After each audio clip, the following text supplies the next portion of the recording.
Hello बच्चों, let's see this question. The equation of normal of curve मुझे दे रखा है y इक्वल टू e की power -2 mod of x at the point where curve cut the line की equation दे रहे हैं मेरे x equal to 1/2।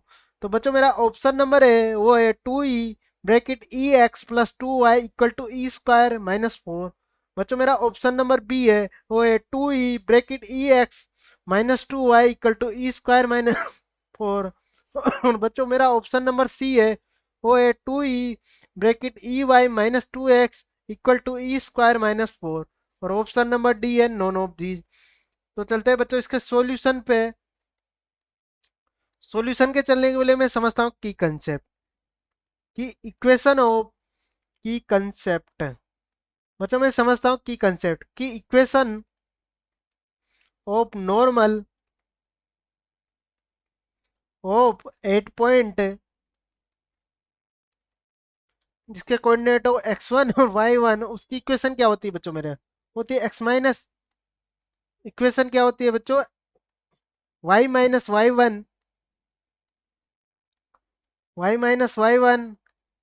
m x-x1 या m की वैल्यू होती है बच्चों वो होती है -1/dy/dx। m क्या है? स्लोप ऑफ नॉर्मल, या इसको मैं लिख सकता हूँ माइनस स्लोप ऑफ टेंजेंट जेंट। ठीक है बच्चों, तो अब अपने क्वेश्चन पे चले। मुझे क्वेश्चन में क्या दे रखा है? कर्व की इक्वेशन दे रखी है y इक्वल टू ई की पावर 2 मोड ऑफ x। मैं इसको इक्वेशन 1 मान लेता हूँ। अब मैं अगर लाइन की इक्वेशन 8 पॉइंट इस पे निकालू x इक्वल टू 1/2 पे तो यहाँ से y की क्या वैल्यू आएगी? y e की पावर -2 इसकी वैल्यू 1/2। इसको सिंप्लीफाई करो तो -1/2 से 1/2 तो e की पावर -1। तो x इक्वल टू 1/2 पे मेरी वैल्यू क्या आएगी? y की y आ गया मेरा बार। तो मुझे इस पॉइंट पे नॉर्मल की इक्वेशन निकालनी है बच्चों, -1। अब मुझे क्या निकालना है? dy/dx। तो यहाँ से y मेरा क्या है? y इक्वल टू है मेरा e की पावर 2 मोड ऑफ x। चूंकि x मेरा पॉजिटिव है बच्चों तो मैं इसको y इक्वल टू क्या लिख सकता हूँ? e की पावर 2x। अब मैं क्या करूँ? dy/dx dw/r2x करूँ तो यहाँ से dy/dx क्या हो जाएगा मेरा? dy/dx e की पावर x का e की पावर x और इसका हो जाएगा -2। अगर मैं 8 पॉइंट क्या है मेरे पास? 1/2 e की पावर -1 पे dy/dx की वैल्यू लिखूं यहाँ से e की पावर -1 पे वैल्यू लिखूं dy/dx कितना बन जाएगा मेरा? e की पावर -x की वैल्यू 1/2 और -2। जब मैं इसको सिंप्लीफाई करता हूँ तो यहाँ से जो मेरा dy/dx की वैल्यू आएगी बच्चों वो आएगी मेरी -2/e। तो अगर मैं यहाँ से स्लोप ऑफ नॉर्मल लिखूं, नॉर्मल स्लोप ऑफ नॉर्मल जिसको मैंने m से डिनोट कर दूं तो वो हो जाएगी 2e/2।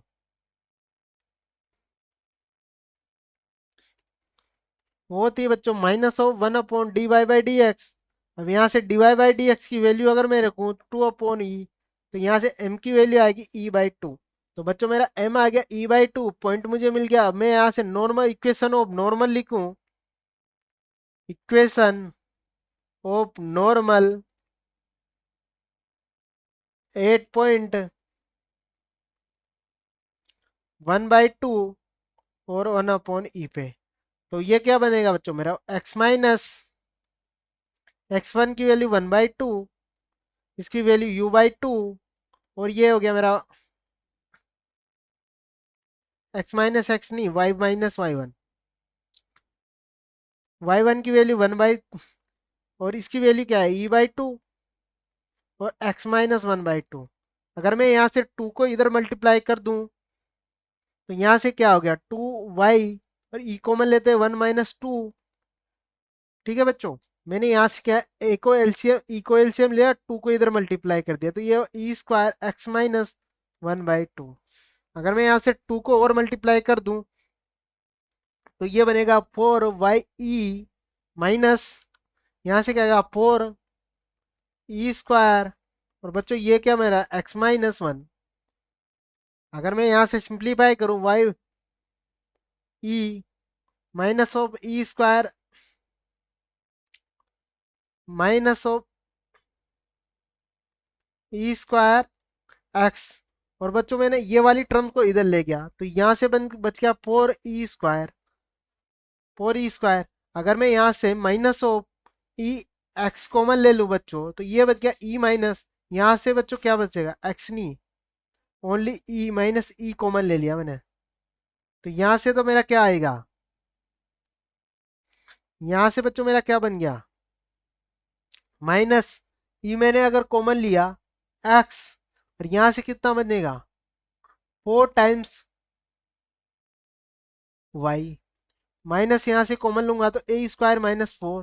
तो ये बच्चों मेरा अगर मैं इनको सोल्व करूं E minus x E minus 4 Y ई स्क्वायर -4। अब तक बच्चों ये देखते कौन से ऑप्शन में इस फॉर्म, ये अगर मैंने यहाँ इक्वेशन लिखी बच्चों 2 टाइम्स, तो ये 2 यहाँ भी आएगा बच्चों, 2 ये आएगा, और मैंने यहाँ से अगर 2 ई कॉमन ले लेता हूँ, ये यहाँ 2 आएगा ना, मल्टीप्लाई करेंगे तो क्या आएगा, ये 2 भी आएगा ना यहाँ 2 टाइम्स। ठीक है, तो मैं अगर 2 टाइम्स कॉमन ले लेता हूँ तो ये बचेगा मेरा 2, यहाँ भी बच्चों मेरा क्या हो जाएगा 2 टाइम्स, ये 2 टाइम्स। तो ये देखते हैं बच्चों कौन से ऑप्शन में, ऑप्शन नंबर बी। तो option number B are correct answer. I hope you understood very well. Best of